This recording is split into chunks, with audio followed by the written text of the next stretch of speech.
Barnes, Head of Terrorism Research at George Washington University's Program on Extremism, here to continue explaining the history and evolution of the Hamas terror organization, both here and abroad. With us on this journey is Senior Research Fellow Jennifer Baker. So everyone, when we ended the last episode with the story of survival in a Hamas suicide attack on a bus in Jerusalem. Yes, we did.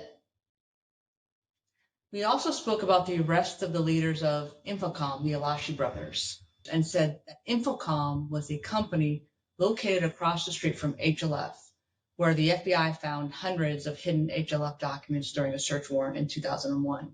That's right. And I'm not sure if we pointed this out, but going back to the seized document that identified, that US-based Hamas infrastructure and its leaders as early as 1991, Bosman Elashi, one of the Infocom leaders, he's the brother of Ghassan Elashi, was number 18 on that original leadership list. So he was a part of this infrastructure from the very beginning as well. And he was one of the officers of Infocom that was arrested. Yes. And remember, they were arrested for a number of different charges. Yes, I recall that. And we discussed that CARE was opposed to this arrest, but I don't think we looked at the press release they issued. Let's take a look at that. On December 19, 2002, CARE's press release on the CARE DFW website was published and endorsed by CARE and the MLFA. And we said the MLFA was created right after HLF was designated, right? Yes. Okay, and its registered agent was the HLF accountant. That's right. And the statement by CARE here condemned the arrest and stated that we hope that their civil liberties, including their right to due process, is preserved, and that they were concerned that the charges were a result of, quote, a war on Islam and Muslims, rather than a war on terror. Well, the trial court split the charges into two separate categories. One category dealt with illegal shipments and the related conduct, and the other category dealt with unlawfully dealing in the funds of a specially designated terrorist. And two separate trials were held against Infocom and its officers. And when was the first trial? Well, the first trial was in 2003, and it related to the illegal shipments. And here is one of the prosecutors, or the prosecutors of the Infocom, to talk to us about what they were charged with. I'm Barry Jonas. I am an assistant U.S. attorney, but I am speaking here on my own behalf. I'm not speaking on behalf of the Department of Justice or the U.S. government. Any opinions I give are my own. I was one of the Infocom prosecutors back in 2003, 2004, when I was with the counterterrorism section of the National Security Division. Infocom was an exporter of computer hardware to Middle Eastern countries. Over time, the company morphed into an internet service provider. And Infocom was charged with two different sets of charges, which all stem back to a law called, we call IEPA, International Emergency Economic Powers Act. Infocom, when they were an exporter of hardware, shipped to, among other places, Libya and Syria. And because those countries at the time were designated as state sponsors of terrorism, that was illegal. You could not do that unless you had a license from the U.S. government, and Infocom did not have that license. And so we charged them with multiple counts. Initially, there was an indictment back in early 2002. We charged a couple of defendants, and the defendants are the 5 Elashi brothers who were involved in the shipment of the computers to Libya and Syria. Regarding the first set of charges, the shipments to Libya and Syria, the shipments went to Libya through two means. There were two different customers in Libya. There was a customer called CIT that was owned by a Libyan who received shipments through Malta. And Malta, if you don't know, is a small country. It's now in the European Union. It's basically 3 tiny islands in the middle of the Mediterranean, somewhere between Sicily and Libya. And it's a well-known transshipment point, meaning a lot of stuff is sent to Malta, which then Maltese companies forward on to other countries. And we knew that Infocom, through documents that we had, we knew that they were shipping to Libya, but we couldn't necessarily prove that the shipments themselves went to Libya. In other words, we had information that we can use in court that the recipient, CIT, was based in Libya, but in terms of the paperwork that we had, it just showed the shipments going to and ending in Malta. So we went to Malta and we did these Rule 15 depositions with defense counsel, and we had to hire we had to use the local prosecutor under their rules, and they hired local defense counsel. And the witnesses were brought in before a Maltese judge. They were sworn in, which in that case is they had to swear to a cross. We fed the prosecutor questions. The defense attorneys fed the Maltese defense attorney questions, and the witnesses were questioned like they would be here in a trial in the United States. And we recorded it. The Maltese government recorded it for us. With regard to shipments in Syria, those actually went directly to Syria, and we gathered all the records for that, and we were able to show that they did it, and that they knew, and from information we gathered elsewhere, they knew that they weren't allowed to do so. One of the charges was false statements, because the documentation that they sent with the shipments was wrong. It identified the wrong end users. It said for the stuff going to Libya, that it would end up in Malta or would end up in Rome. That was a lie. They undervalued the value of the products. In other words, they would say it was worth a lot less than they were actually worth. That was a lie. So the charges for this part of the case were these IEPA violations, violating the specific executive orders designating Syria and Libya as state sponsors of terrorism, false statements for the false shipping documentation, and money laundering, because the payments that they're getting from outside the United States into the United States is a form of money laundering. So were they tried and convicted in that conspiracy?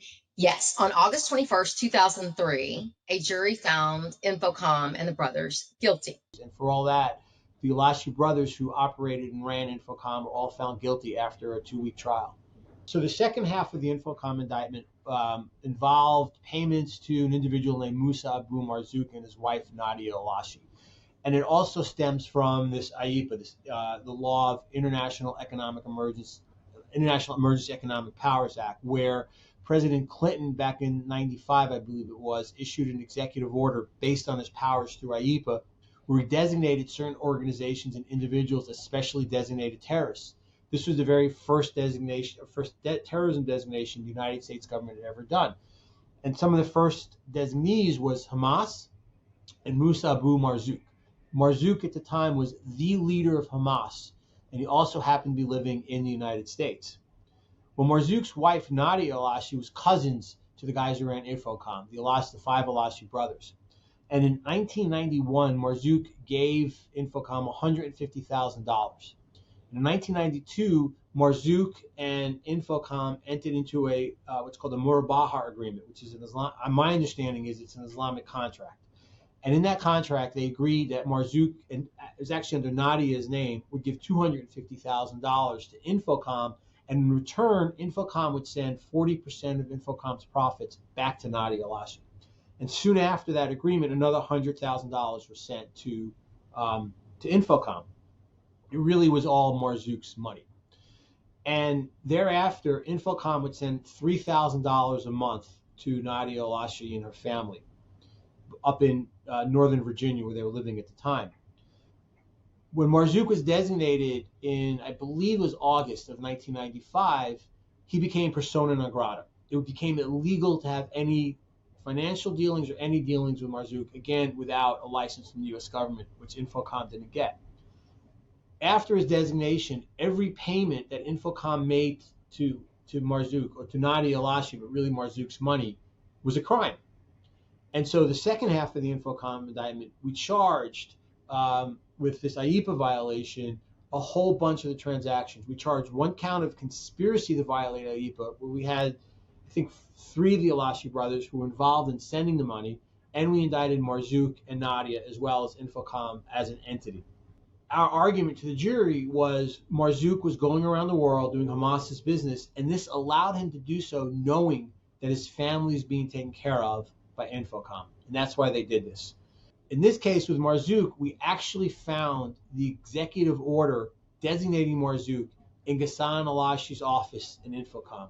So the trials were severed between the first half of the Infocom case and the second half, and they took place, I can't remember how many months apart, maybe a year apart or less than that, 8 months apart. In the second case, it was 3 Elashi brothers. Marzouk and Nadia were not there at that point. Nadia had left the country. Marzouk was, we believe at that time, he was in Syria. He's not there now, is our understanding. And they were the three Elashi brothers and the entity were convicted after trial. They received between 60 months and 72 months, so between 5 years and 6 years in prison, depending upon the brother. Both cases were appealed by the Elashi brothers, and they were upheld. So, Laura, were there other prosecutions during that time? Yes, there were. You remember we spoke briefly about one of the speakers at that IEP convention was Samuel Arian, and we talked about how we would probably talk a little bit about him later. Well, Samuel Arian was a professor at a university in Florida, while at the same time he was supporting the Palestinian Islamic Jihad terror organization. That's one of those terror organizations that had the same mission and goals as Hamas and often allies with them in even their suicide bombings and their attacks against civilians in Israel. So Samuel Arian, along with several other individuals, including a man named Hatem Faris, who I believe currently lives in Florida, were charged with providing support to the Palestinian Islamic Jihad. So he was a professor at the University of South Florida, and he was charged in the Middle District of Florida with a number of counts and ended up ultimately in, I believe it was 2006, he pled guilty to conspiring to provide services to the Palestinian Islamic Jihad, which was a terror organization. And he spent time in prison for that support of PIJ and then was ultimately deported from the United States. But we have continued to see the importance of his voice, and we're definitely going to talk about some collaboration that he will do in a couple of years after this episode with specifically the Muslim Legal Fund of America, the MLFA. So that'll be interesting when we take a look at that. Look forward to hearing more about that topic. So, Laura, you were investigating Hamas in the U.S. at that point, right? Yes, I was. And that investigation was quite complex and required a significant amount of travel. Did you get to travel to Israel? I did. Around April of 2003, a team of agents and prosecutors traveled abroad there to further study Hamas, the terrorist organization. I bet you learned a lot. Yes, we did. But I also learned how beautiful Tel Aviv is and how amazing Jerusalem is. I had never been there before. It's a bit overwhelming, but when I was there in Jerusalem, one could stand in a spot and hear the Muslim call to prayer, Jewish worshipers praying at the wall, and the bells from the Christian church of the Holy Sepulchre all at the same time. Wow. It was just a kind of a profound feeling to be surrounded by all of these religions in a peaceful context. Mm-hmm. We also socialized there in Tel Aviv at a little pub called Mike's Place. It's where a number of Westerners, especially people from the U.S., frequent. They go there to have a beer, listen to live music, enjoy good food. And when we went to Mike's Place, everyone there was nice, and it was such a happy place to be. And the server that waited on us was a young French lady who was utterly delightful, and her name was Dominique Caroline Haas. It sounds like such a nice place to go and socialize. Yes, it was, and it is even today. But about 2 weeks after our investigative team had beers there, Hamas dispatched 2 suicide bombers to Mike's Place, and Dominique was killed. So the Mike's Place bombing was a watershed moment because this was arguably the first case in which two individuals who had really nothing to do with the Israeli-Palestinian conflict, these were British Muslims of South Asian background, radicalized in the UK. They were members or at least sympathizers of Al-Muhajirun, which was a local network out of the UK of radicals. So we're talking about second-generation radicalized Europeans traveled to Israel. They traveled to Jordan, then crossed into Israel and made their way to Tel Aviv and carried out the suicide bombing. What is interesting is that Hamas used them. It was Hamas that claimed the attack the day after. It was Hamas that provided the names of the 2 individuals. And while not all the details are clear of how deep the operational involvement of Hamas was, at least publicly, this is a very important moment in which Hamas really goes global because it managed to recruit and leverage people who were from a completely different continent and had no, let's say, blood ties to the conflict and to the region. So it's a globalization of Hamas and of the conflict that we had not seen prior to Mike's Place bombing. I'm Judy Buckman-Zeev.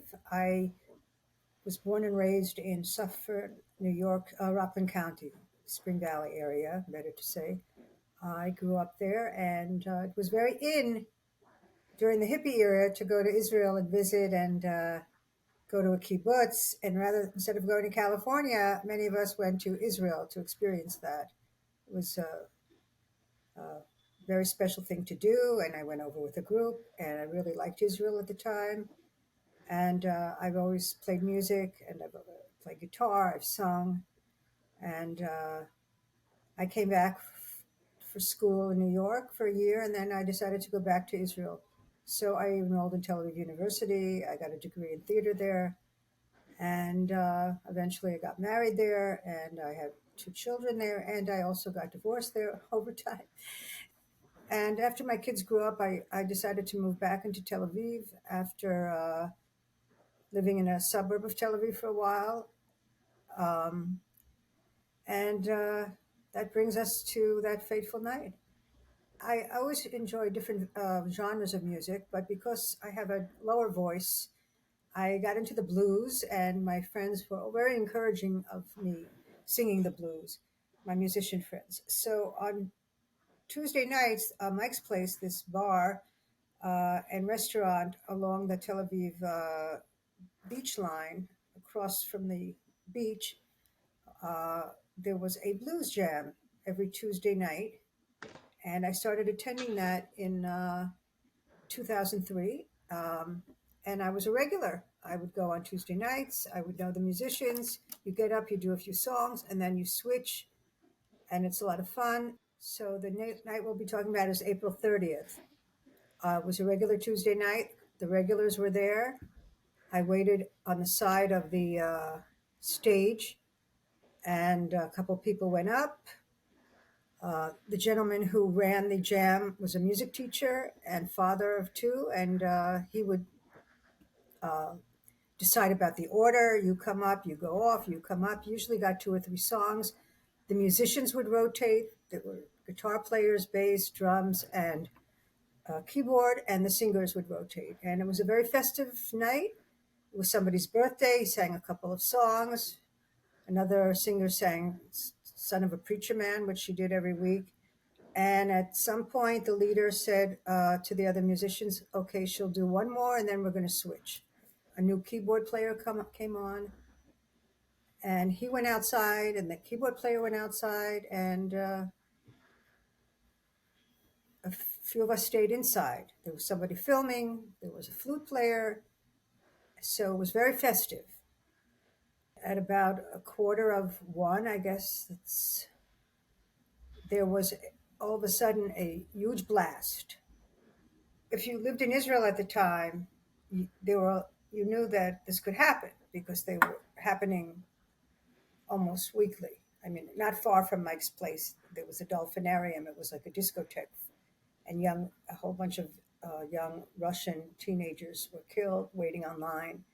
It's like the sudden boom, and the door blew out,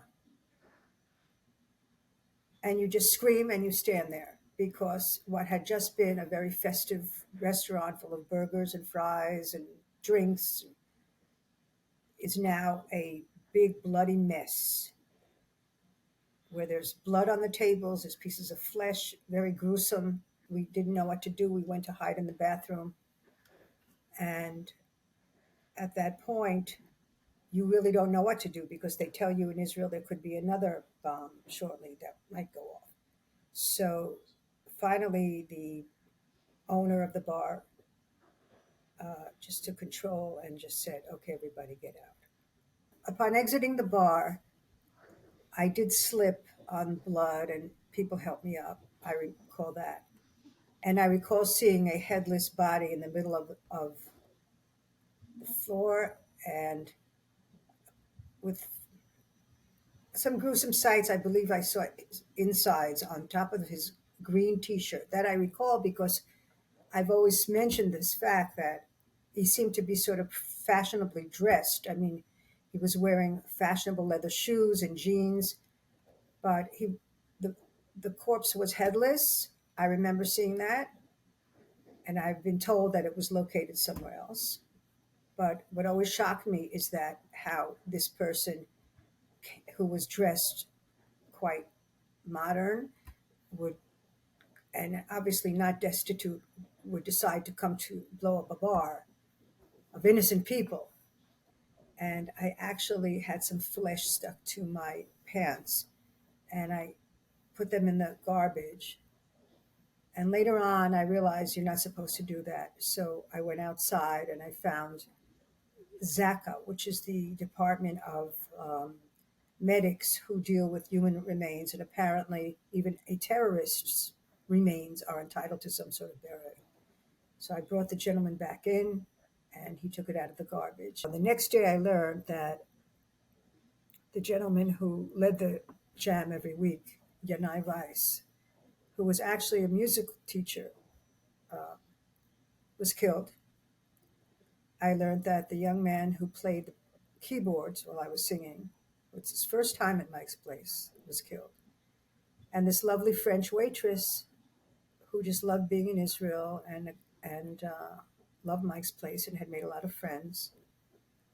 She was a real main character at the bar, and she was killed.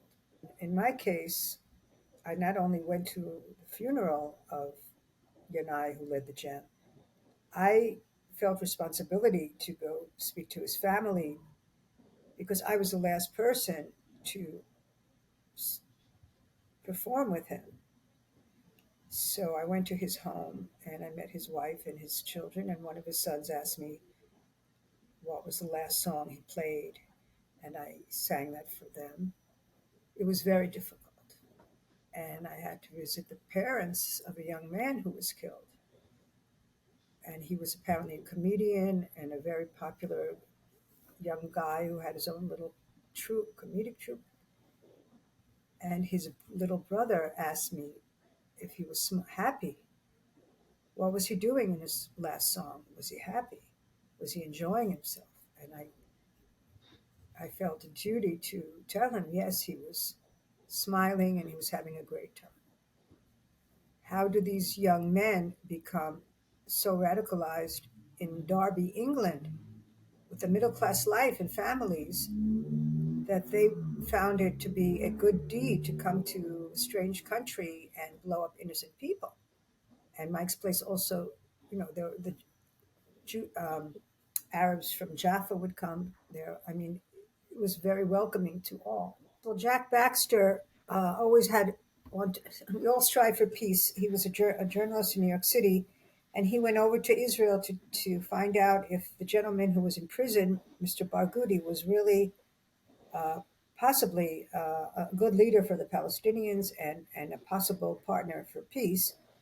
And then when he got there, apparently there was just so much going on around Mr. Barghouti that Jack left that mission alone, and he went to hang out in Tel Aviv, and he stumbled across the blues bar with great music and nice people, welcoming vibe. And he decided while he was there to make a movie about Mike's place with a young filmmaker, Joshua, who was also the bartender. And they started just filming everyday events at Mike's place because Jack wanted to show a different part of Israel, not just war and strife. He wanted to show the peaceful coexistence and the people and the vibe of Tel Aviv. And ironically, while they were filming, he got caught up in it, and he was injured very seriously. He was in the hospital. And his film, Blues by the Beach, really depicts a lot real time of what happened that night. There's just so much death at the hands of Hamas targeting civilians. Yes, there's so much death. How can they do this? How can they do